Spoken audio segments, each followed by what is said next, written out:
রাজ্যের বাম রাজনীতির দীর্ঘ যাত্রাপথে এক দৃঢ় সংগ্রামী সংগঠিত জননেতা এবং মানুষের অধিকার রক্ষার অক্লান্ত সৈনিক মোজাম্মেল হোসেন।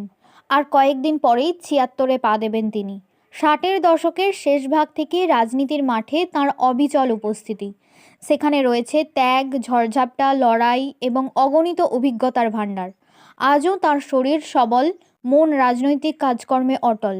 ১৯৭০ সালে কলকাতার ইডেন গার্ডেনে লেনিনের জন্মশতবর্ষ উদযাপনের অনুষ্ঠানে প্রথমবার বাম রাজনীতির প্রতি আকর্ষণ জন্মায় তাঁর। প্রথম দিকে নকশালপন্থী রাজনীতির সঙ্গেই যুক্ত ছিলেন, কিন্তু অল্প সময়ের মধ্যেই সশস্ত্র আন্দোলনের ক্ষতিকর দিক দেখতে পান। তাই সেখান থেকে মূল ধারার বাম রাজনীতিতে ফিরে আসেন। পরবর্তীতে ১৯৭৬ সালে তিনি সিপিআইএমের সদস্য হন। এরপর শুরু হয় গ্রাম পঞ্চায়েত থেকে জেলা পরিষদ পর্যন্ত তাঁর গুরুত্বপূর্ণ দায়িত্ব পালন। দুবার পঞ্চায়েত সমিতির সহসভাপতি, পরে সভাপতি, তারপর জেলা পরিষদে পূর্ত কর্মাধ্যক্ষ।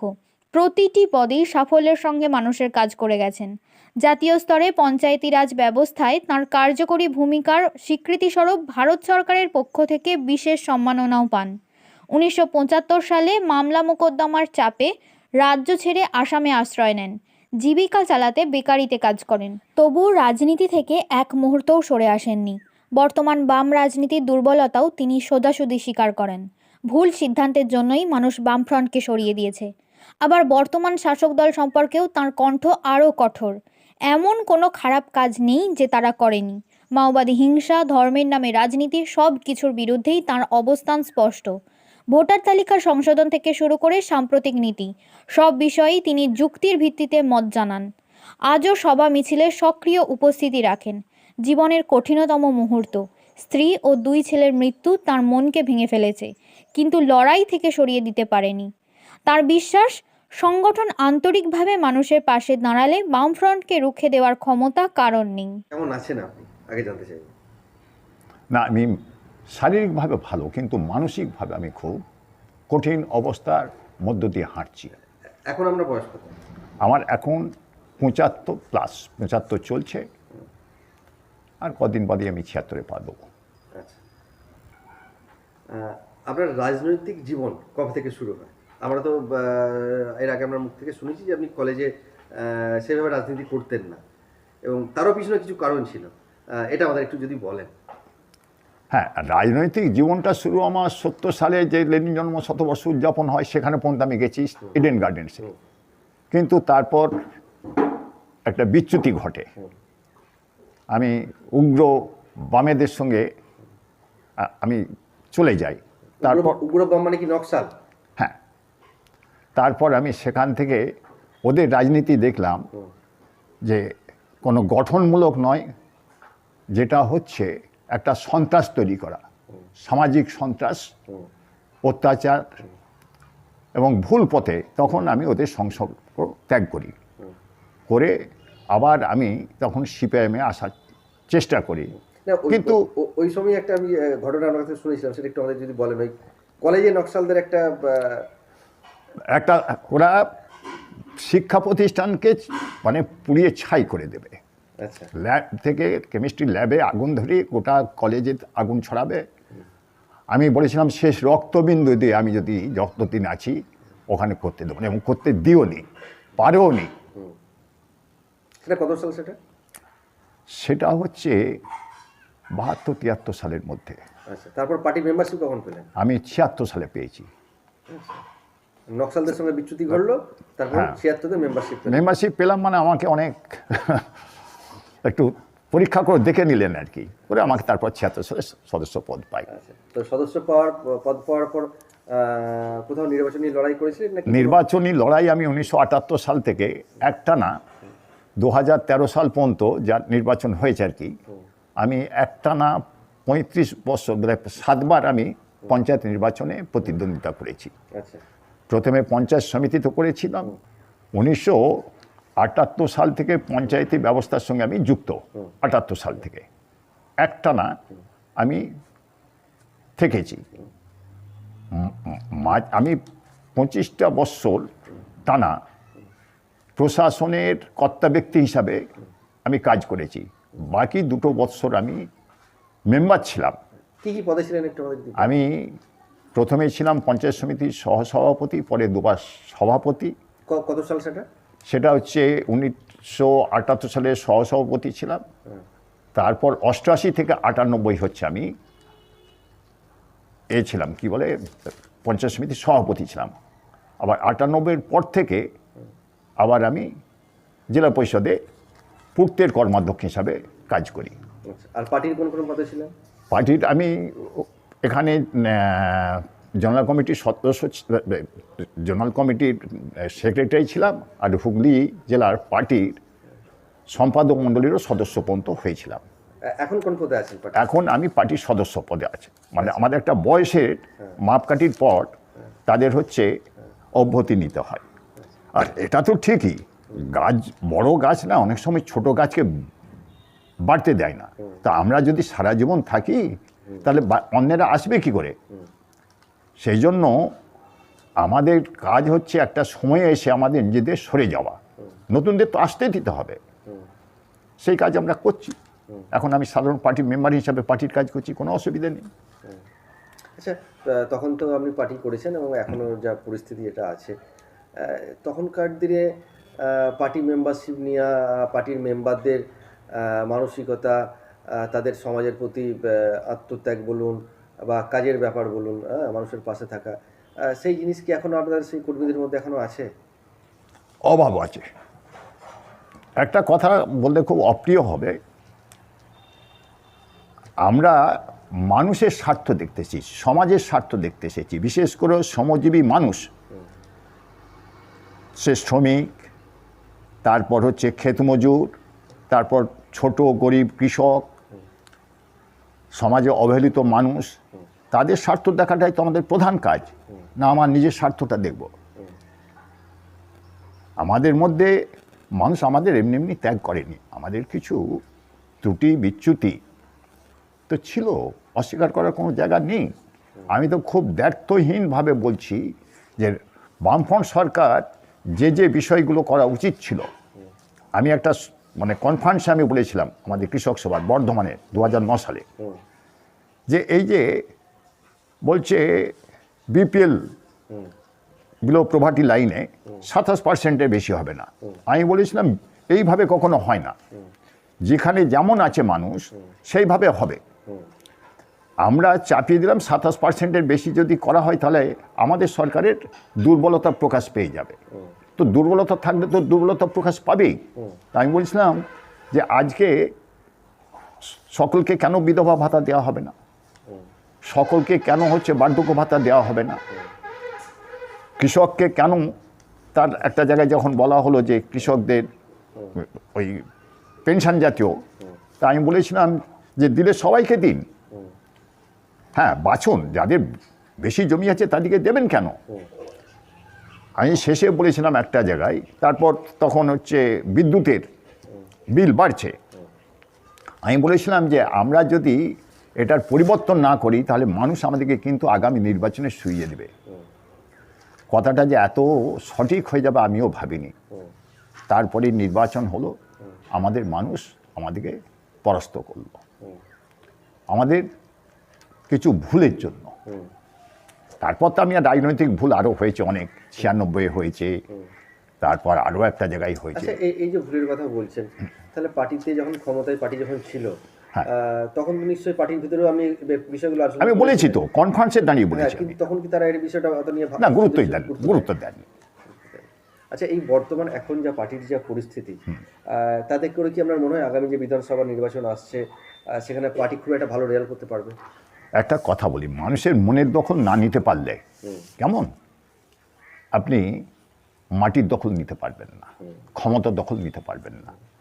মানুষের মনের দখল নিতে গেলে আমরা এখনো পর্যন্ত যেভাবে হাঁটছি সেখানে আমাদের অনেক দুর্বলতা আছে, দুর্বলতা কাটিয়ে তুলতে হবে, চেষ্টা হচ্ছে পার্টির অভ্যন্তরে। এবারে চেষ্টা একটা হচ্ছে খুব গভীরভাবে, এবং সেটা করতে হলে মানুষের দুয়ারে যেতে হবে, মানুষের কাছে পৌঁছাতে হবে। সেটাও ওই শুধু জনসভা করে মিছিল করে হয় না, মানুষের দুয়ারে গিয়ে না পৌঁছালে কখনোই কিছু করা যাবে না। মানুষের হৃদয়টাকে তাকে বোঝাতে হবে কেন তিনি আমাদের সমর্থন করবেন, কেন ওদের পরিত্যাগ করবেন। আমরা মানুষ চোখের সামনে সবই দেখছে, তোলাবাজি দেখছে, চুরি জোচুরি ঠকবাজি, এমন কোনো হেন কাজ নেই যে ওরা করেনি বর্তমান শাসক দল। আর একটা দল তো খুব পরিষ্কার ধর্মের ভিত্তিতে সব কিছু ভাগ করার কথা বলছে। এতে তো প্র্যাকটিক্যালি এতে তো ভালো কিছু হয় না। নেতৃত্ব কখনো কর্তৃত্ব করতে যাবে না। নেতৃত্বের কাজ হচ্ছে ভালো মানুষের সেবা করা। এটাই হচ্ছে একজন নেতৃত্বের প্রকৃত কাজ। আমরা যদি ভালো নেতা হতে পারি, নেতা মানে ভালো যদি সেবক হতে পারি, তাহলে মানুষ আমাদেরকে নেতা বলে মানবেন। নেতৃত্ব কখনো কর্তৃত্ব করে না। আচ্ছা, এই বিগত দিনে কংগ্রেসের সঙ্গে আপনাদের জোট, তখন নির্বাচনী লড়াই করা, এটা কি ভুল সিদ্ধান্ত ছিল নাকি সঠিক ছিল? খুব কঠিন প্রশ্ন এটা একটা। এই জন্য এসব নিয়ে অনেক আলাপ আলোচনা হয়েছে সব। এখন আমি ব্যক্তিগতভাবে কংগ্রেসের সঙ্গে, কারণ আমি এই একটা কথা না বললে নয়, আমি এই রাজনীতি করার জন্য আমাকে রাজ্য ছেড়ে চলে যেতে হয়েছে 1975 সালে।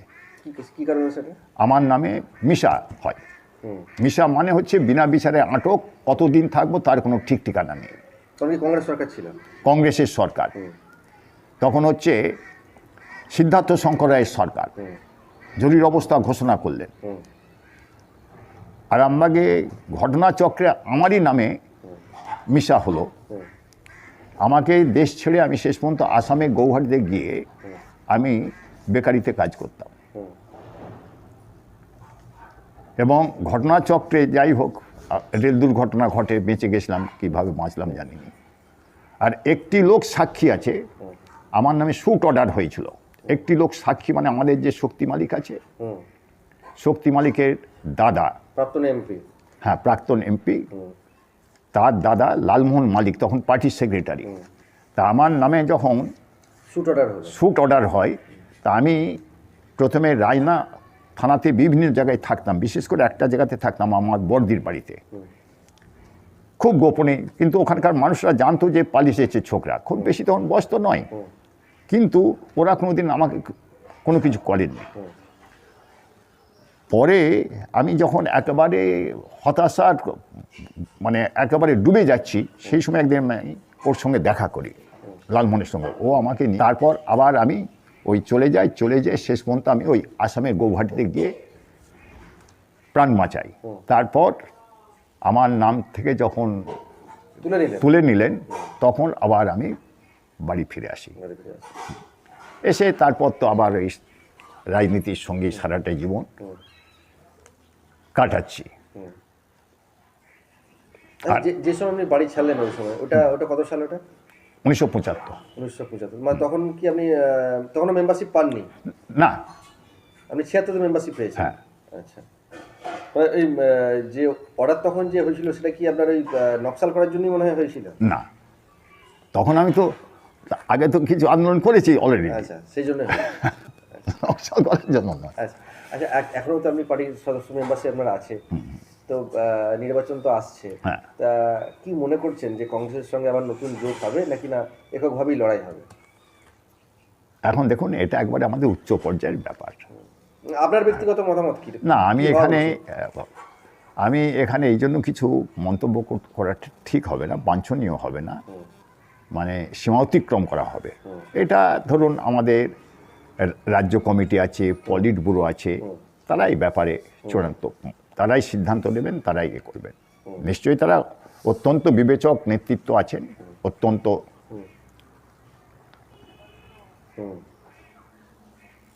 আচ্ছা, আরেকটা জিনিস প্রশ্ন করি, সেটা হচ্ছে আপনাদের ক্ষমতায় থাকতে যখন আমাদের এলাকারই এমপি অনিল বসুকে সাসপেন্ড করা হলো, সোমনাথ চ্যাটার্জিকে সাসপেন্ড করা হলো, এটা কি দলের পক্ষে আপনার মনে হয় এটা ঠিক সিদ্ধান্ত ছিল?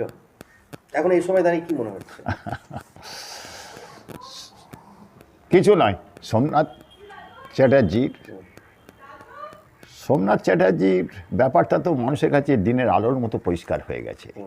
ঠিক কি বেঠিক সব মানুষই বিচার করে নিয়েছেন, তার মূল্য দিয়েছে পার্টি। আমি এর বেশি আর কিছু বলছি না। আচ্ছা, তখনকার দিনে আপনারা বয়স্ক নেতারাই বেশি থাকতেন, অভিজ্ঞ প্রবীণ নেতারা।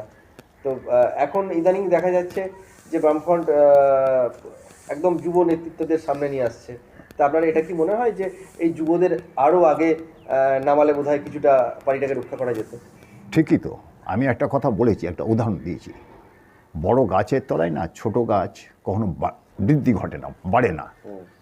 তাহলে বড় গাছ ছোট গাছের বৃদ্ধির বাধা। আমরা যদি সারাটা জীবনই থাকবো, তাহলে নতুনরা আসবে কি করে? আমাদের সরে যেতে হবে, আমাদের তাদেরকে জায়গা করে দিতে হবে, এটাই তো সঠিক। পার্টি এখন যেভাবে চলছে, যে মতাদর্শে চলছে, যে সিদ্ধান্তের উপর দাঁড়িয়ে বা যা পরিস্থিতির উপর চলছে, তাতে করে কি আপনার মনে হয় আগামী দিনে বামফ্রন্ট পশ্চিমবঙ্গে আবার ক্ষমতায় আসতে পারে? নিশ্চয়ই, কিন্তু আরও আমাদের কাজের গতি আমাদের বাড়াতে হবে। আরও মানুষের প্রথম হচ্ছে, সব কিছুর মূল হচ্ছে মানুষের মনকে জয় করতে হবে। মনকে জয় করতে না পারলে কিচ্ছু হবে না। মনের দখল যদি নিতে পারবো, মাটির দখল আমরা নেবই। আর একটা কথা হচ্ছে, কর্তৃত্ব বাদ দিয়ে কখনো কিছু হয় না। ভালো সেবক হতে হয়। ভালো যদি আমি সেবক হই, আমি তাহলে ভালো নেতা হতে পারবো। আর আমি যদি নেতাগিরি করি তাহলে হয় না, আমাকে ভালো সেবক হতে হবে। আমি চেষ্টা করেছি ভালো সেবক হওয়ার, মানুষের পাশে থেকেছি।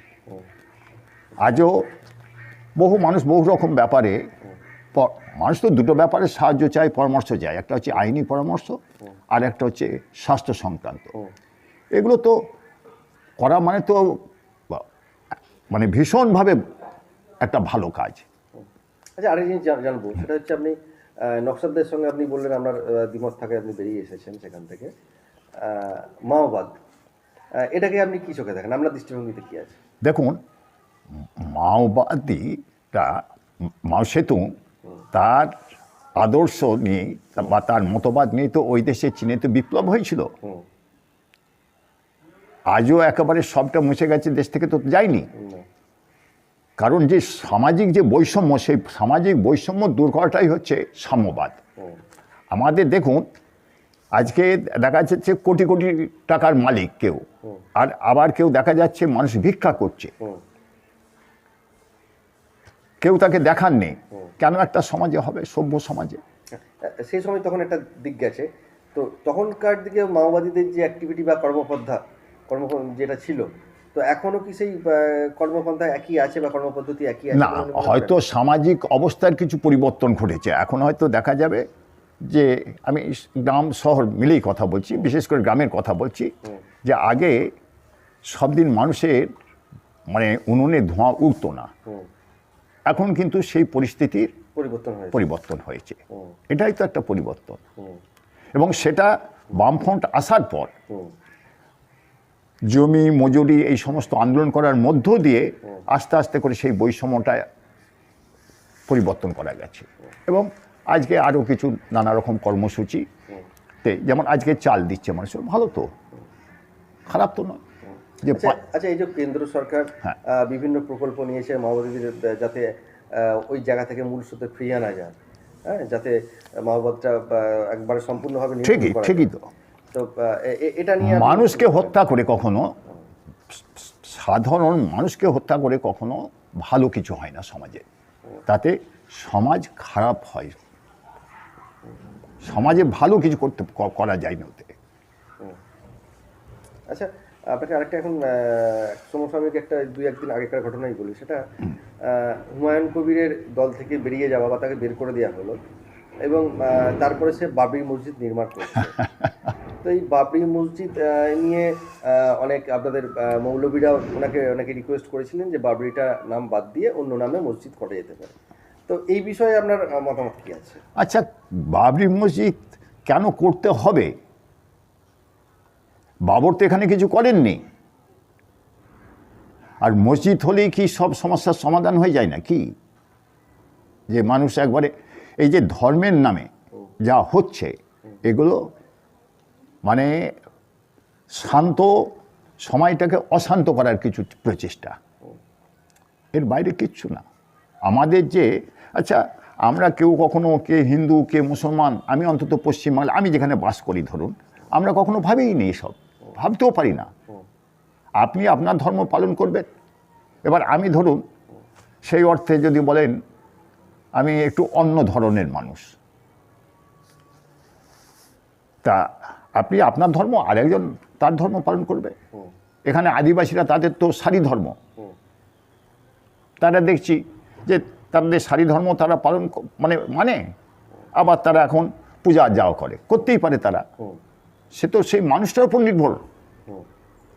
এখানে তো দ্বন্দ্ব হওয়ার কথা নয়।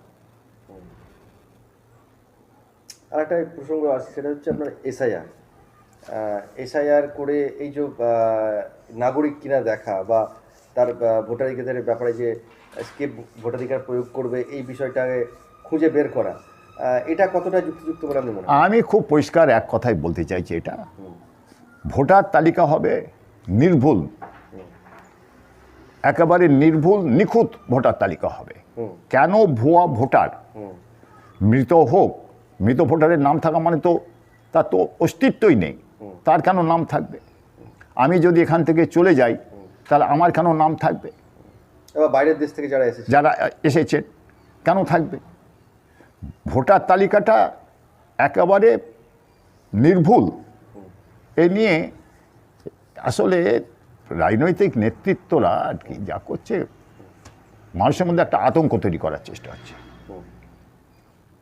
আগেও তো, তবে এরকম হই হই করে আগে ভোটার তালিকা হতো না, এবার যা করা হলো এটা খুব পরিকল্পিতভাবে একটা মানুষের মধ্যে একটা আতঙ্ক তৈরি করার মধ্য দিয়ে এই ভোটার তালিকা সংশোধন হচ্ছে। এটা এভাবে না করে একটু সময় দিয়ে করলে ভালো হতো। সময়, এত কম সময়ে এই যে অনেকে আত্মহত্যা করছেন, কেন ইমাজিন ভাবা যায় একটা মানুষ কখন আত্মহত্যা করে? সুস্থ সবল মানুষ একটা, যখন সে আর মানে তার মন যখন আর কোনোভাবেই সেটাকে বহন করতে পারছে না, তখনই তো করে। আমি বলছি আপনার কর্মজীবন কি পার্টিতেই ছিল নাকি আপনি চাকরি বাকরি করতেন? না, আমি কোনোদিন চাকরি করিনি। আমাকে চাকরির সেসব আর বলে লাভ নেই। আমাকে চাকরি বারবার আমার পার্টি বলেছেন, আমি বলেছি আমি চাকরি করবো না, আমি পার্টির সর্বক্ষণের কর্মী হবো। এখন যে আপনি পার্টির সব মেম্বারশিপ আছে, এখনো বিভিন্ন মিটিং মিছিল এখনো যান? 100 বার, এটা তো আমার কর্তব্য। আরামবাগে নিয়মিত যা আসা হয় অফিসে? না, একবারে নিয়মিত নয়, একটু কমেছে, একটু নিজের চাষবাসগুলো তো আছে। আগে আমার স্ত্রী মারা গেছেন, আমাকে সংসার কোনোদিন আমাকে দেখতে হয়নি। সংসারের সমস্ত গ্রামের মহিলা ছিলেন, গ্রামেরই মেয়ে সে, যার ফলে তার কাছে সুবিধে ছিল অনেক রকম। তা আমি এখন কিছুটা সময় আমার সংসারকে দিতে হচ্ছে। তার অকাল মৃত্যু আমার ব্যক্তি জীবনে আমার অনেক প্রভাব, শুধু না আমার অনেক ক্ষতি হয়ে গেছে। আমি কোনোদিন সংসার নিয়ে, আমাকে তার একটাই কথা ছিল, মানে এটা একবারে ব্যক্তিগত কথা, তোমাকে সংসার নিয়ে ভাবতে হবে না। আর আমার গোটা পরিবার, আমার যখন আমরা যুক্ত ফ্যামিলিতে ছিলাম, বাবা থেকে, দাদা থেকে, মা এবং আমার স্ত্রী, এদের মানে কি বলবো, ওদের ভূমিকা ছাড়া আমি কখনো রাজনীতি করতে পারতাম না। আরেকটা আমি জিনিস জিজ্ঞেস করবো, এখন যে বর্তমান যে রাজনৈতিক যে পরিস্থিতি, হ্যাঁ, সেই দৃষ্টিভঙ্গিতে আপনি কাকে বেশি সফল বলে মনে করবেন? সেটা দেশের প্রধানমন্ত্রী নরেন্দ্র মোদী নাকি রাজ্যের মুখ্যমন্ত্রী মমতা ব্যানার্জিকে? তাদের যে কর্মপদ্ধতি, এটা কাকে বলবেন যে কে সফল? আমার চোখে এরা দুজনেই হচ্ছে সফল নন, খুব পরিষ্কার কথা। এই জন্য যে আজকে সমাজে এই ধরনের কখনো দুর্নীতি দেখেছেন, যে ট্রাকে করে টাকা আন যেতে হচ্ছে কোটি কোটি টাকা? আমরা কখনো দেখেছি, কখনো ভেবেছি? হচ্ছে, দেখা গেছে, চোখের সামনে হয়েছে। আর ধর্মের নামে যা হচ্ছে সেটাও সময়টাকে বিভক্ত করার চেষ্টা হচ্ছে, ভালো হচ্ছে না।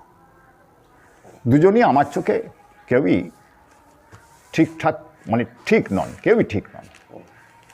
একবারে শেষ প্রশ্ন করব। হ্যাঁ, আপনার জীবন কমিউনিস্ট, নিশ্চয়ই। আপনি কমিউনিস্ট পার্টির উদ্দেশ্যে বা এখনকার যারা নেতৃত্ব আছে এই পার্টিটাকে ঠিকভাবে চালনা করতে গেলে কর্মীদের উদ্দেশ্যে আপনি কি বলবেন? আমি শুধু একটা এবং একই সঙ্গে এটাও জানবো জনসাধারণের উদ্দেশ্যে আপনি কি বলতে চান? আমি শুধু একটি কথাই বলবো, আমরা আমাদের যা সিদ্ধান্ত নেওয়া হয়েছে বর্তমান সময়ে সঠিক সিদ্ধান্ত, কার্যকরী করার জন্য আরও আন্তরিক, আরও সচেষ্ট, আরও প্রচেষ্টা আমাদের চালাতে হবে। আমরা যদি করতে পারি আমাদেরকে ঢুকতে পারবে না, সময়ের অপেক্ষা। আর জনগণের উদ্দেশ্যে কি বলবেন? জনগণের উদ্দেশ্যে শুধু একটা কথা বলবো, তারা আরও সমস্ত বিষয়গুলো বিচার বিবেচনা করে বিশ্লেষণ করে তারা মতামতটা দেখ। সাময়িক কিছু পাওয়ার জায়গা থেকে না দেখে সমাজের কথাটা ভেবে সমাজে যাতে কল্যাণ হয় সেই বিষয়টাকে তাদের আরও আমি গভীরভাবে ভাবার আমার আবেদন থাকছে। শীততাপ নিয়ন্ত্রিত অত্যাধুনিক রেস্টুরেন্ট ময়ূখ রেস্টুরেন্ট। এখানে পাবেন চাইনিজ, পোলাও, বিরিয়ানি, তন্দুরি সহ সমস্ত রকম খাবার। এছাড়াও কাস্টমারদের সুবিধার্থে হোম ডেলিভারির বিশেষ ব্যবস্থা রয়েছে। পাশাপাশি যে কোনো অনুষ্ঠানের জন্য ভাড়া দেওয়া হয়। আমাদের ঠিকানা থানাকুল হেলান সংলগ্ন তিলক চক। Phone number 8617492616 9732162360। সেরা খাবারের স্বাদ পেতে আজই আসুন ময়ূখ রেস্টুরেন্টে।